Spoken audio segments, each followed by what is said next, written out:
사랑하고 축복합니다.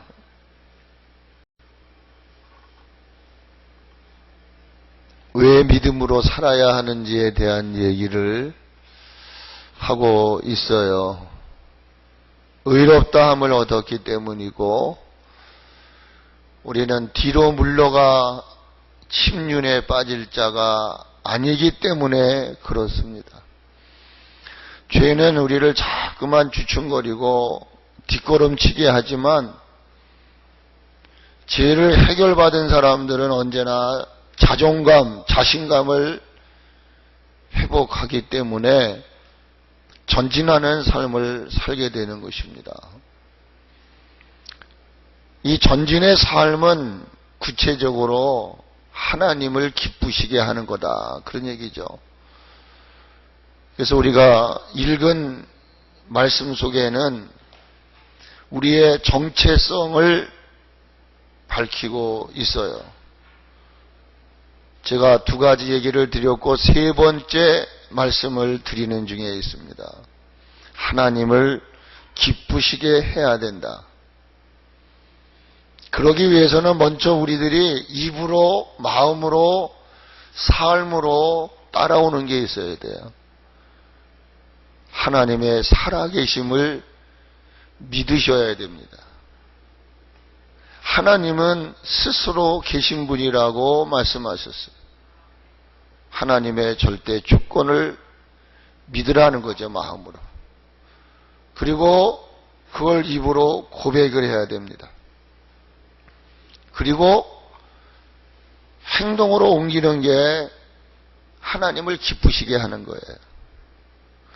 여러분, 그 크리스찬 연예인들, 스포츠맨들 보십시오. 그들이 일부러 어떤 극본에 의한 것이 아니잖아요. 정말 참 신앙을 가진 사람들의 고백은 아무리 방송의 어떤 심의에서 규제를 해도 하나님께 영광을 돌리겠습니다. 그런 신앙인들을 여러분들을 보게 될 것입니다. 저희 교회 한때 나왔던 선수 아시죠? 제가 그분에게 얘기한 게 있어요. 꼭 한 골 넣고든 하나님 앞에 세레모니를 영광을 올려드려라. 그랬더니 수원 월드컵 운동장에서 한 골을 넣고, 그건 그보다 더 기쁜 게 없었어요. 하나님을 기쁘시게 하는 것. 그것이 바로 오늘 본문의 세 번째 정체성이다, 그런 거예요. 그렇기 때문에 지난날 열심으로는 교회를 핍박하는 자였다라고 바울이 고백을 하죠. 율법으로는 흠이 없는 자라, 그렇게 얘기를 해요. 근데 그 사울이 담에석에서 예수님을 만나게 됩니다. 여러분, 예수님을 만나셨습니까? 만나셨다면 예수 잘 믿으세요 얘기가 필요 없어요. 예배 잘 드리세요 필요가 없어요. 예수는 믿는다고는 하는데 가짜가 많아요. 기분 나쁘실 거예요.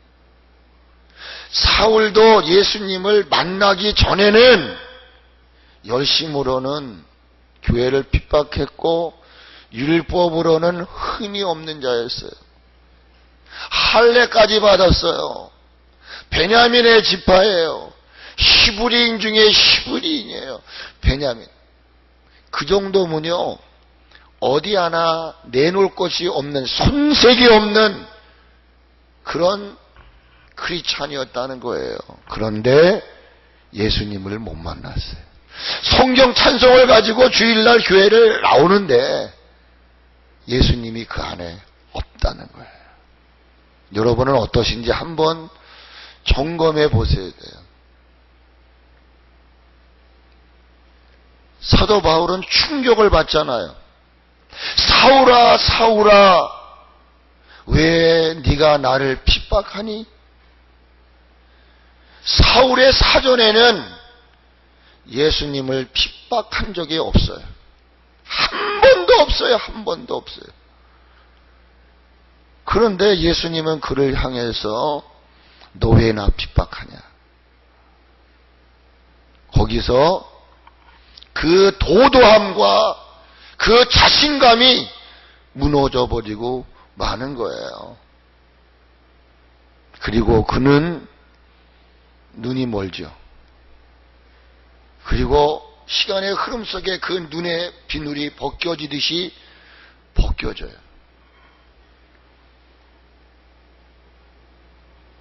그리고 그 후로 그의 삶은 전환이 됩니다. 180도로 바뀌어버립니다. 오늘도 이 교회 안에는 부모 때문에 어쩔 수 없이 끌려다니는 이들도 있어요. 명분 때문에 끌려다니는 일도 있어요. 그 신앙은 아닙니다. 이제 주님 오실 날이 정말 가까웠습니다. 이 말은 저 개인의 종말도 가까웠다는 것을 저는 이번 장례식을 통해서 정말 절실히 깨달았습니다. 기도하면서 하나님, 이번 이 장례식에 주시고자 하는 메시지는 뭡니까? 때에 대한 것이었고 너는 갈 집이 있니라고 물으셨어요. 그래서 저는 그 집에 대한 이야기를 이번 말씀으로 나눴고 마지막 결론이 뭐냐? 넌 도대체 누구냐? 인생이란 뭐냐? 이거에 대한 질문을 하고 오늘도 제가 여기서 한 수 배우고 내려갑니다. 그리고 장례식을 마치고 어제 내려와서 오후 4시까지 또 컴퓨터가 안 돼서 방송 여러 가지 하다가 그때서 이제 정리를 하게 됐습니다. 사도 바울이 빌립보 교회에 보낸 편지 중에 그 신앙의 고백, 그 간증, 그것이 빌립보 3장에 있어요. 1절로부터 7절까지가 자신의 소개를 해요. 나는 이런 사람이었다. 자기만을 위한, 다른 사람은 생각하지 않아요. 나만 최고. 그래서 히브리인 중에 히브리인, 할례 받은 자, 베냐민의 지파, 이런 얘기를 한 거예요. 그러고 났는데 그가 예수님을 만나고 난 이후에 그 삶이 어떻게 했더냐 말이에요. 그런 이야기해요. 내가 유익하다고 여긴 모든 것들은 다 배설물처럼 여겨버리겠다.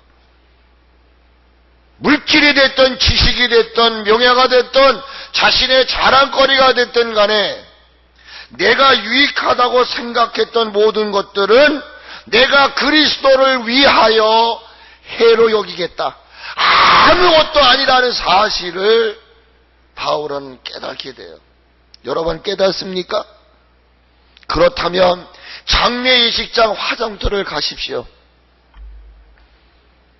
전 이따가도 이 이야기를 하는지는 모르겠습니다만은 전 이번에 많이 울었습니다. 마음속으로.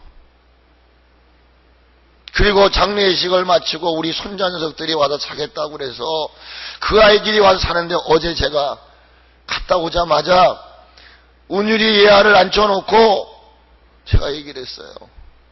얘들아, 내가 오늘 우리 집사님 아버님이 돌아가셔서 장례의식을 치르고 왔어. 그런데 너희들 정군사님네 집에 가면 통닭 먹을 때 이렇게 깡통 있잖아. 그 눕는 휴지통 같은 게 있어요. 그 할아버지가 1시간 이후에 그 깡통에 뿅한 데서 나왔더라. 막 내가 눈물을 흘렸어요. 그게 내 모습인 것 같은 거야. 내 모습인 것 같은 거야. 뭐 때문에 사는가? 네가 잘났냐 내가 잘났냐, 있냐 없냐, 미웃고 삐지고 요만한 것 하나도 이해하지 못하고 용납하지 못하고, 믿음이 있다고 그러면서도, 신앙이 있다고 그러면서도, 내가 목사라고 그러면서도, 장로라고 그러면서, 권사라고 그러면서도 조그만 거 하나가 또 용납이 안 돼. 저는 그걸 보면서 울었어요. 그리고 그 앞에 보면 6월, 그거를 분고를 하신다고 그러셨죠. 둘째 아드님이 그 유축에 서서, 예, 제 귀에 생생하게 들려오는 것이 있었습니다. 그 뼈를 분골시키는 거였습니다. 제가 처음 수원 화장터에, 그때 누군가 모르겠어요. 제 기억이 잘 안 나. 거기는 화장을 하고 나오면 사람이 보는 앞에서 쇠 절구통에다가 그걸 넣고 그 절구로 빠는 거예요. 근데 곱게 빠질까요? 거칠게 빠질까요? 그때만 해도 돈을 요구하는 거예요. 곱게 빠질 테니까 돈 달라. 그 생각이 나는 거예요. 그 생각이 다. 내가 저렇게 칼몸인데 뭐 때문에 내가 아웅다웅하며 살까? 내가 그 이야기를 했어요. 너희들 건강해야 돼. 그러면서 이번 생일날 우리 손주 녀석이 할아버지 할머니 건강하시고 오래오래 사시고 우리 행복하게 지내요라는 카드를 써서 우리 운율이가 하나씩 줘서 그걸 우리 지금 들어가는 입구에다 이렇게 걸어놨어요. 운율아, 네가 할아버지 할머니 생일날 그런 글씨 써가지고 줬지? 그래, 우리 오래오래 그래 살자. 그리고 제가 끌어안으면서 이렇게 토닥거렸어요. 얼마를 더 사시려고 그러십니까? 싸우지 마세요. 미워하지 마세요. 조금 부족한 것이 있어도 그냥 용납하세요. 죽으면 아무런 소용이 없습니다. 그러므로 사도 바울은 이제야 내가 알았다. 내가 유익하다고 여긴 것, 육체에 신뢰할 만한 것, 육체적으로 자랑할 만한 것이 이게 내게 무슨 유익이 있느냐. 그래서 그는 모든 것을 해로 여겨요. 그리고 그가 고백하는 게 뭐냐면 내가 그리스도를 아는 지식이 가장 고상한 것인 줄 알았다. 그는 탐에서에서 예수님을 만난 동안 나름대로 개인적인 그 묵상의 시간을 갖는 거예요. 그리고 비누리 눈에서 벗겨지면서 깨닫는 게 뭐냐, 예수님을 바로 아는 것보다 더 귀한 거는 없다. 여러분이 예수님을 충분히 알기만 하면 예수 믿으세요, 주의를 지키세요, 예배를 드리세요, 이런 수식어가 필요 없다는 거예요. 배고픈 사람은 자연적으로 밥을 먹게 돼 있어요. 졸려온 사람은 자연적으로 자게 돼 있어요. 자라, 밥 먹어라, 이유가 없어요. 예수님을 그가 만나고 나니까 그래, 내가 건덕적으로 그저 수박 고잘기식으로 내가 예수님을 알았구나. 그리고서 통탄을 하는 거예요. 그러면서 그는 뭐라고 말해요? 이제는 모든 것을 다 잃어버리겠다. 그러면서 그는 그렇게 고백을 합니다. 내가 예수님 안에서 발견된 것이 있다. 그게 뭐냐? 내가 가진 의는, 내가 그토록 지켰던 율법, 알았던 율법이 아니라는 거예요. 나를 나아지게 한 것은 율법적인, 내가 뭐를 지켰기 때문에, 내가 뭐를 했기 때문에 내가 의롭다함을 얻은 게 아니라는 거예요. 내가 의롭게 될 수 있었던 건 율법이 아니라 그를 믿음으로 말미암는, 그를 믿음으로 말미암는 것이었다는 거예요. 곧 하나님이 내게 주신 믿음으로부터, 하나님께로부터 내가 이제야 사람이 됐다는 거예요. 이제 내가 온전해졌다는 거예요. 이거를 빌립보 3장 1절로 7절은 자기 고백을 해요. 그리고 그 이후에 이랬던 난데 내가 예수님을 믿고 나서 발견한 것이 있다. 내가 지금 이렇게 의롭다함을 얻은 것은 율법으로 난 것이 아니라 믿음으로 말미암았다는 것. 즉 하나님께로부터 내가 이렇게 이제 존재를 알았다는 거예요. 그러면서 그는 빌립보서 1장에서 그런 말을 해요. 같이 한번 찾아보십시다. 여러분 히브리서에서 앞으로 몇 장만 넘기면 빌립보서가 나오거든요. 찾으셨으면 빌립보서 1장을 보세요. 1장. 그 고백이 다 섞인 거거든요. 9절부터 한번 같이 읽어보도록 하겠습니다. 찾으셨죠? 같이 읽습니다. 시작. 9절. 내가 기도하노라. 너희 사랑을 지식과 모든 총명으로 점점 더 풍성하게 하사 너희로 지극히 선한 것을 분별하며 또 진실하여 허물 없이 그리스도의 날까지 이르고 예수 그리스도로 말미암아 의의 열매가 가득하여 하나님의 영광과 찬송이 되기를 원하노라. 사도 바울이 자신의 기대와 자신의 소망을 선포하는 거예요. 그 사도 바울의 비전이 뭐냐? 그 비전은 오직 하나님께 영광이 되고 하나님께 찬송이 되기를 바라는 거. 그래 제가 지난주에 나 주의 기쁨 되기 원하네, 그 찬양을 불렀던 것이었습니다.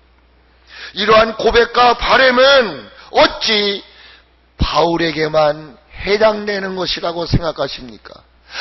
기도하고 예배 잘 지키고 예수님 잘 믿어야 되는 건 목사나 하는 것이고, 아니죠. 이것이 어떻게 바울에게만 해당되는 것이라고 하면 이 시대를 살아가고 있는 저와 여러분에게 읽혀져야만 합니까? 이 땅에 생명을 지닌 모든 이들이 탐내야 되고 모든 이들이 갈망해야 하는 그런 삶, 그런 덕목이 바로 하나님을 영화롭게 하는 것입니다. 그런데 세상 사람들은 방식을 모르잖아요. 그렇지만 보혈의 피로 구원을 얻고 믿음을 선물로 구원받은 저와 여러분들의 삶은 세상에 믿지 않는 이들과 달라야죠. 동의하십니까? 우리가 세상에 믿지 않는 이들도 당연히 하나님이 지은 작품들이거든요. 그런데 그들은 왜 하나님을 기쁘게 해야 되느냐? 이 논리를, 원리를, 지식을 모르기 때문에 자기를 위해 사는 거예요. 그냥 우리는 이제는 예수님을 통해 의롭다함을 얻고 우리가 뒤로 물러갈 자, 멸망받을 자가 아니구나. 그럼 어떻게 살아야 될 것이냐? 이 지식을 깨달았잖아요. 이 진리를 터득했잖아요. 그래서 여러분이 저도 목사가 되고 장로가 되고 권사가 되고 집사가 된 거 아니에요? 여러분이 그런 신앙의 레벨에 올라가 있다는 얘기는 전혀 무지한 자가 아니라는 거 아니겠어요? 그런데 그렇지 못하다는 거예요. 어떻게 보면은 믿지 않는 자들보다 더할 정도로 하나님을 슬프게 하고 있고 그의 명예를 더럽히고 살아가고 있다는, 우리는 구별되게 살아야 될 줄로 믿습니다. 각자 내가 지금 살아가는 삶의 궁극적인 목표와 목적은 무엇 때문인가를 한 번은 생각하셔야 합니다.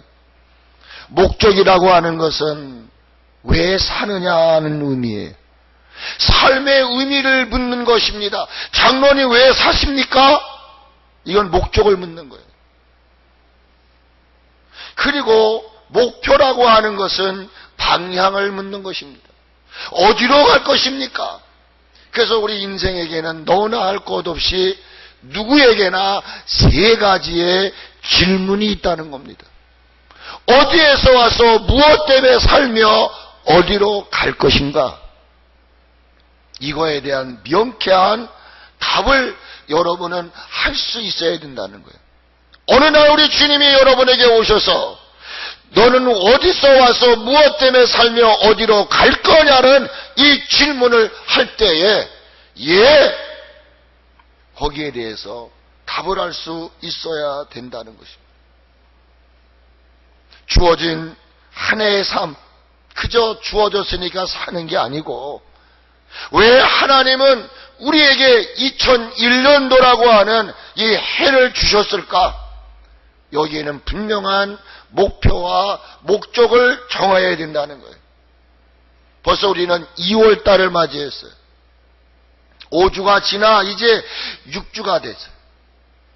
과연 여러분은 정한 목표, 정한 목적을 향하여 달려가고 계시는지요? 이 시간 예수님께서 이 자리에 오셔서 각자의 목적과 목표를 묻고 계십니다. 여러분, 답하실 수 있어야 돼요. 저는 여러분들에게 그 답을 알려드리려고 이 자리에 서 있습니다. 하나님이 오늘 여러분에게 너 왜 사냐? 너 어디로 가고 있느냐? 라고 물으신다면 내 삶의 목적은 오직 하나님 기쁘게 해드리는, 하나님을 영화롭게 해드리는 삶을 살아가기를 원합니다. 왜? 내가 의롭다함을 얻었고 주님의 은혜로 멸망받을 자가 영생을 얻었기 때문이다. 이렇게 말할 수 있어야 돼요. 예수님, 오직 내 남은 여생 하나님께만 영광 돌리는 삶을 살겠습니다. 라고 답할 수 있는 여러분이 되기를 주의 이름으로 축복을 드립니다. 억지라고 생각하지 마시고 강제성을 띈다고 얘기하지 마시고 적어도 여러분 한 번 정도 왜 내가 이 답을 하고 살아야 할지 고민해 보십시오. 저는 요 근래 제가 많이 쓰는 단어 가운데 하나가 있어요. 그게 뭐냐면 하나님, 나의 남은 날을 계수할 수 있는 지혜를 주십시오. 잔치집에 가는 것보다 초상집에 가는 것이 더 깨달음을 주신다 그랬잖아요. 그래 제가 우리 식구한테 그랬어요. 여보, 우리 서로 이제 싸우지 말고 삽시다. 그렇다고 우리 싸우는 집은 아닙니다. 절대로 오해는 하지 마시고. 그리고 우리 너무나 아끼고 살지 맙시다. 그저 하나님 앞에 있을 때 잘 삽시다. 그리고 맛있는 것도 많이 먹고. 그렇게 이번 장례를 마치고 얘기를 했는데 하루 이틀 3일 지나고 나면 또 조그만 것도 못 참고 하고 또 아끼려고 그러고, 그게 인간이더라고요. 나는 여러분들에게 부탁씩 드리고 싶은 게 있어요. 건강하세요. 정말 건강하십시오. 제가 요번에 왜 내가 그렇게 더 마음이 아팠었냐면, 증권사님이 저에게 주일날 장길영 집사님 한번 가서 기도해 주셨으면 좋겠다. 그래서 호역이 되면 내가 가지. 그랬더니 된다고 그래서 같이 갔어요. 그거 들어가는 것도 힘들더라고요. 저는 또 둘이 들어가려고 하다가 저는 그 또 응급 환자실 거를 해가지고 또 못 들어갔어요. 나중에 이제 또 어떻게 해가지고 들어가서 기도를 해드리고 나왔어요. 그게 주일날이잖아요. 근데 목요일날 눈이 참 많이 왔죠. 눈을 치우는데 전화가 와 있더라고요. 근데 위독하시다고. 그래서 들어가서 밥을 먹고 병원을 가보자. 가서 마지막 임종 기도라도 해드리자. 그리고 막 가려고 전화를 했는데 그때가 아마 한 8시 한 30분경 정도 됐나요? 9시가 좀 먼 됐을 것 같아요. 근데 돌아가셨다는 얘기를 들었어요. 4일 전만 해도 제가 뵌 분인데, 그리고 목요일날 그 소리를 듣고 토요일날 입간 예배를 드리는데 수의를 입으시고, 아시죠? 기흥 장례식장의 그 스탠 위에 관에 눕기 전에 있는 그 모습, 그 일주일간의 그 흐름 속에 저에게 주는 건 굉장했었어요. 이게 인생이구나. 나는 여러분 모두에게 남은 날을 계수할 수 있는 지혜를 달라고 꼭 기도하십시오. 부모님이 살아계신 분들은 부모님 앞에 잘하십시오. 죽고 난 다음에 제 아무리 효도한다고 거짓말입니다. 내 눈앞에 보일 때 여러분 어찌 다 내 마음에 다 100% 부모가 만족할 수 있겠습니까? 그래도 나쁜 건 생각하지 마세요. 좋은 것만 생각하시고, 그리고 여러분들 살아계신 동안 건강하세요. 그리고 남은 날 내가 어떻게 하면 하나님께 영광을 올려드릴까, 그렇게 고민하는 여러분이 되어지기를 주의 이름으로 부탁을 드립니다. 시편 90편 12절에 그런 말이 있잖아요. 우리의 남은 날을 계수할 수 있는 지혜를 달라. 이 시인의 기도가 나는 여러분의 기도가 되어지기를 바랍니다. 우리가 하나님을 기쁘시게 하는, 그건 영광 올려드리는 삶이고, 또 하나는 뭐냐? 같이 한번 해보세요. 예수님 닮아가는 거. 여러분 정말 하나님을 기쁘게 하는 것은 하나님의 살아계심을 인정하고 그렇게 의지하면서 어떻게 하면 하나님을 영화롭게 할까? 이게 인생의 목적이에요. 그러면 그 하나님을 영화롭게 하는 구체적인 삶이 뭐냐면 예수님 닮아가는 거예요. 동의하십니까? 여러분 아무리 목사라 할지라도 내 언어나 눈초리나 행동 속에서 예수님의 삶이 재현되지 않는다면 그건 아직 덜 된 거야. 저는 그렇게 성경을 통해서 배우고 있어요. 하나님은 지금도 광야 40년, 이 광야라는 교회를 통해서 우리를 맷돌 속에 집어넣고 다듬고 우리를 더 깨뜨리시고 우리를 더 꺾으셔요. 아직도 못한 게 있어요. 40년, 사흘 길이면 갈 수 있었는데 40년 동안 그 자리에서 그들을 돌리셔요. 그리고 오직 하나님만이 나의 유일하신 분인, 먹는 것도 입는 것도 쓰는 것도 모든 것도 오직 하나님께만 초점을 이루게 하는 것이 광야의 삶이었어요. 광야는 교회를 말하는 거예요. 우리가 이곳에서 하나로 다듬어져야 할 것은 뭐냐? 내 언어 속에서, 내 삶 속에서 예수 그리스도가 재현돼야 되는 거예요.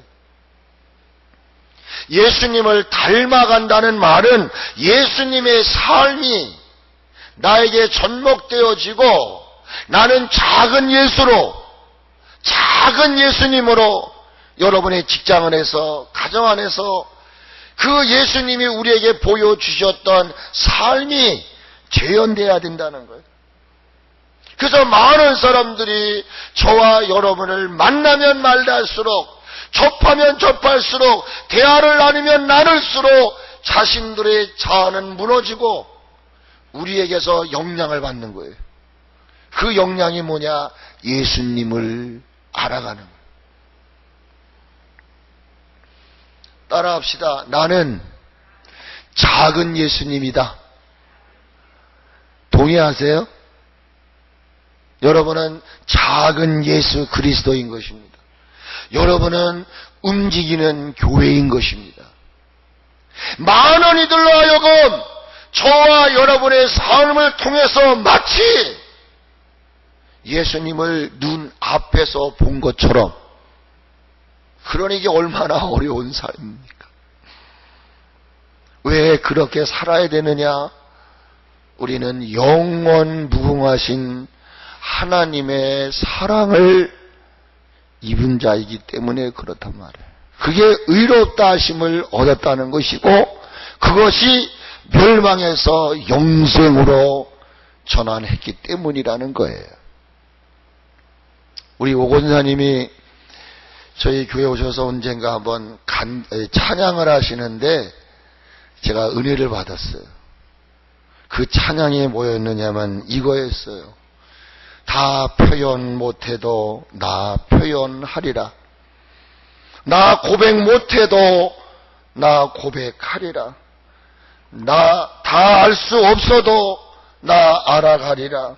다 닮지 못해도 나 닮아가리라. 그 사랑 얼마나 아름다운지, 그 사랑 얼마나 날 부욕게 했는지, 그 사랑 얼마나 크고 놀라운지, 그 사랑 얼마나 나를 감격하게 했는지. 사실 우리 권사님이 몸이 아프셔서 항상 장례식장에도 함께 해주시고 했던 우리 최 권사님도 그렇고 참 마음이 아파요. 그래서 오늘 우리 권사님이 건강한 몸이셨다면 이 찬양을 제가 한번 듣고 싶었어요. 그 사랑 닮지 못하고 표현하지 못했고 고백하지 못했고 닮아가지 못했을지라도 왜 우리가 그렇게 이제는 닮아가고 표현하고 알아가고 고백하리라? 그 이유가 뭐예요? 그 사랑이 너무나 아름답고 그 사랑이 나를 부욕해 했고 나를 놀랍게 했고 나를 감격했기 때문이라는 거예요. 우리 섭리교회 보잘것 없습니다. 나는 여러분에게 보여드릴 게 없습니다. 부족한 사람이에요.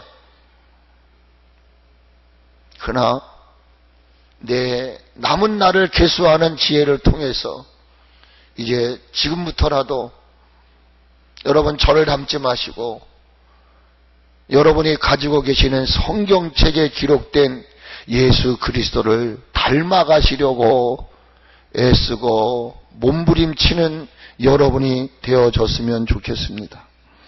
구원받은 성도들의 삶의 목적은 하나님께 영광이며 그 목표는 예수 그리스도이며 그것은 곧 예수님을 닮아가는 것입니다. 우리가 예수님을 닮아가려고 하는데 최대의 적이 있습니다. 그게 뭐냐면 먹는 거, 입는 거, 쓰는 겁니다. 다시 말하면 물질적인 것입니다. 오늘 이후로 여러분이 정말 예수님을 닮아가기를 원하신다면, 하나님께 영광을 올려드리기를 원하신다면 이제는 그의 나라와 그의 의를 추구하는 그런 삶의 방향으로 전환할 수 있기를 주님의 이름으로 축복을 드립니다. 무엇을 먹을까? 무엇을 마실까? 이것 때문에 우리는 하나님의 영광을 가리는 거예요. 이것 때문에 예수님을 닮아가다가도 오늘 주일 지켜야 되는데 아니야. 버는 게 목적이야. 제가 동영상 온라인 이거를 중단하려고 그랬어요. 근데 오늘 다시 제가 시작하라 그랬어요. 믿음의 어떤 수준들이 있으시잖아요. 다 똑같을 수는 없으니까요. 그 전화를 하는 중에 어떤 분은 뭐 여러 가지 그 구체적인 얘기를 하지 않겠습니다. 사정 얘기를 쭉 하셔요. 그래서 온라인 예배를 드리신다는 거예요, 집에서. 그래? 그러면 아무리 대면 예배를 드린다 해도 아직 이게 풀리지 않았으니까, 그러면 온라인 예배를 다시 제가 해야 되겠구나. 그래서 저희 사위한테 그런 분들이 있다고 하니 온라인 예배를 지금 수고스럽더라도 해라. 그렇게 해서 오늘 다시 제가 하게 됐어요. 우리가 할 수 있음에도 불구하고 그걸 이용하면 안 되고, 정말 피치 못해서 정말 현장에 못 나오실 분들이 있더라고요, 보니까. 저는 거기까지 헤아리지를 못했고, 이번 주에 우리 식구가 이렇게 못 나오시는 분들을 전화를 하는 가운데에 그런 분들의 이야기를 듣고, 어떻게 해요? 그렇게라도 신앙을 지켜 가겠다고 하시니 그렇게 해야 되겠구나 해서 했어요. 그의 나라와 그의 의를 위에 우선권을 두고 사는 삶이란 이거예요. 모든 것을 다 하나님이 먹여주시고 하나님이 채워주시는 것을 믿고 염려, 근심, 걱정하지 않는 삶이 바로 그의 나라와 그의 의를 살아가는 거예요. 그럼 이 말을 다른 말로 말하면 이거예요. 따라해 보세요. 하물며 너희일까 보랴. 네. 여러분 올 한 해 살아가시는 동안 가슴속에 매일 되새김질해야 할 단어가 있어요. 예수님을 닮아감에 있어서 여러분에게 원동력이 되는 그 힘이 뭐냐면 그의 나라와 그의 의를 구하는 것인데, 그게 뭐냐? 하물며 너희일까 보랴. 무슨 말인지 아시겠죠? 그러면 오늘 있다가 아궁이의 기본을 들풀도 하나님이 먹이시고 입히신다면 하물며 너는 내 형상대로 지음받은 자잖아. 장로님 아멘이시죠? 걱정하지 마시고.